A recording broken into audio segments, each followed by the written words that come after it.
जोंनि माखासे हानि केलेंकारियाव नुजाफैनो हानाय मिडिया बिथांमोननिसिम आंनि गोजोन साबायखर थाबाय आरो जोंखौ हेल्प खालामनानै बेयाव फिल्डआव फैनानै नायफैनायनि थाखायबो आङो बिथांमोनखौ साबायखर बावनानै आं दिनै बे एलिगेसननि सोमोन्दै एसे बुंनो नागिरदों जे जोङो नैबे हाया बे हाया जोङो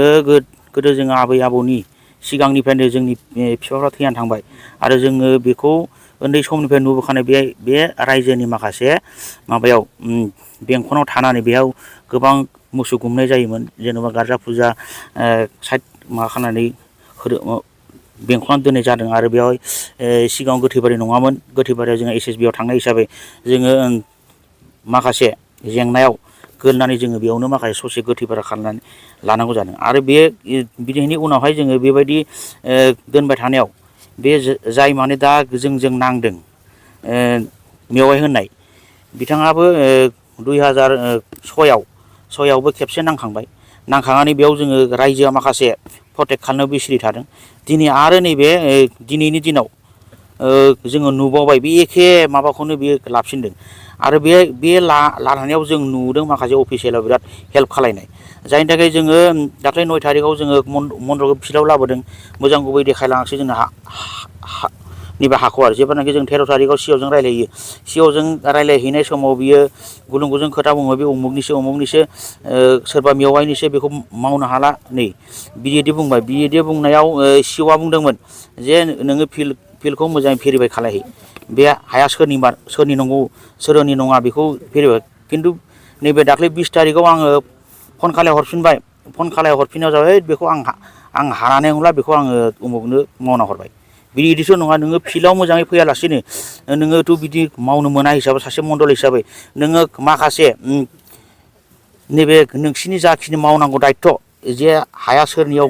माबायदि जाना दं माबायदि जाना गैया बेफोरखौ बेंखननानै सोदांनानै होनांगौआ नोंसिनि मण्डलनि दायथ' बा सिअनि दायथ' बेफोर दायथ' थासेयावबो जुदि नोङो सोरनिबा बेक्तिनि माबा मोनसे घुस जानानै माबा मोनसे थाखा जानानै बेयाव जुदि मावनानै होयोबा बे माखासे बेबायदि समस्या फैबाय थागोन जोङो बेखौनो बुंदों जे बेबायदि जाहाथे नेक्स्ट बार समस्या फैबावा आरो बे माखासे खोथाखौ बुंदों मा फिल्डआव फैनानै मोजाङै नायालासिनो आरो गासिबो माबाखौ जोंनि रायजोनि दखलखा होननानै मिथिसेयावबो बियो मा बुंदों माखासे MLA फाथायहरनाय गुन्दा बे माबा दुथां होननाय सोदोबा मा बिलाइ जोङो दा बिनि सायाव जोङो मण्डलनि सायाव जोङो माखासे आयेनारि बेबस्था जोङो लागोनखौ जों दा आंनि मथे थिग खालामदों जोङो आरो जोङो बेखौ लाखानांगोन जाहाथे भबिसतआव बियो बेबायदि आरो माबा एलिगेसनखौ जाहाथे लाबबावनो हाया बेनिखायनो जोङो दा नैबे कयेक दिनाव बियो जाबायदि माबा होदों आरो माखासे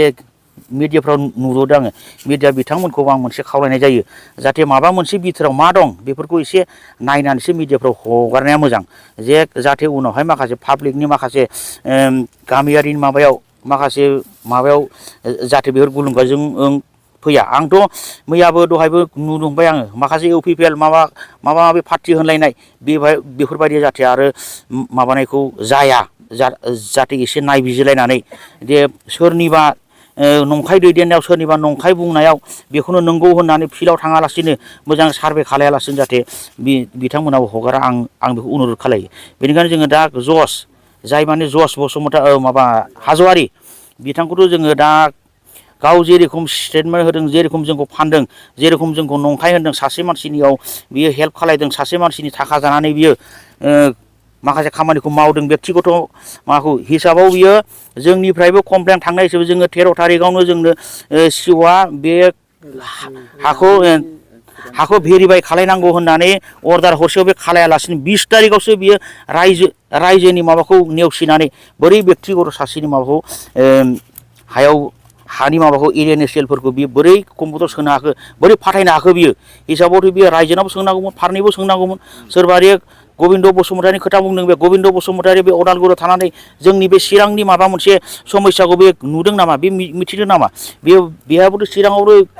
बे लकेसनाव सोरनि गोलैयो बाहायबोथ' एसे एडजास्ट खालामनांगौनि माबाना आरो बिथाङा बुंदोंनो आफादाव थानो हानाय मानसि 34 इयार्स बियो माबा खस्थ' खालायबोनाय खस्थ'आ नंगौ खालायदों जोंबो नुदों खिन्थु बिनिबो मोनसे खस्थ' खालायनायनि बियोदि खस्थ' खालायनायनि रायजोनि मोजां मावनायनि समाव रायजोआबो खस्थ' मोनदों बे खस्थ' मोननाय बिनिमय बे मा होफैनो हादों बा माबायदि मोजां रायजोनो दिन्थिनो हादों बेफोरखौ दिन्थिनो हायोबासो जोङो बेखौ नंगौ होनगोन नङाबा जोङो बेखौ नोङो आन्दो थानानै रायजोनि जुदि केलेंकारि खालायोबा जों बेखौ मालाबा गनायनाय नङा जोंनि रायजोनि बुस्थु जोंनो रायजो नांखागोन बेखौ आरो बेयाव जोङो सोरबा NDFBआनो जाथों सोरबा माबायानो जाथों जोङो बाव हगारनायनि खोथा गैया बाहाय दा मा खालामगोन होनना थांखि लाखो दा जोङो मोनसे थांखि लादों नैबे सिअआ मोननो साननैसोनि उनाव माबा मोनसे सलुसन फैगोन खालायनो होनदों बे जोङो दा सिअनाव जोङो थांगोन नैबे अफिस खुलिबानो सिअनाव थांनानै जोङो बिनि लामाया मा ओंखारो आरो बिनि लामाखौ जोंनो नांगौ आरो जोङो जुदि बिसोर जुदि मानिथाराबा माबा मोनसे खालामबा जोङो बेखौ माखासे जोङो आयेननिबो बेबस्था लागोन जों दा जोङो मथा मथि नैबे 2007आव जोङो सुनाय मथे 11 बिगा 2 काटा आदलेसा दं बे हाया मा गामिजों बे जोंनि मैनागुरि आरो गेवलांगुरि बेयो नैबे गामि दरनैनि बेंखना गोदोनिफ्रायनो दंखायो आरो नै दासिमबो दं दासिमबो प्रमान दं आबादफोर मावनाय जायो नामा बेयाव जोङो आबाद मावा सिगाङाव थारमाने जोङो राजहुवा फिल्ड हिसाबै जों दोन्दोंमोन जेनेबा मोसौ खानांगौ मोसौ गुमनांगौ नैबेबायदि हिसाबै दोन्दोंमोन ओमफ्राय नैबे 2006आव जेब्लानाखि बिसोरो नारा नाथा सेलायलायनायावसो जोङो उफाय गैयैनि जोङो रायजोनि मोनसे नेरसोन थाथोंसै होननानै जोङो बेयाव जोङो नैबे औवाखौ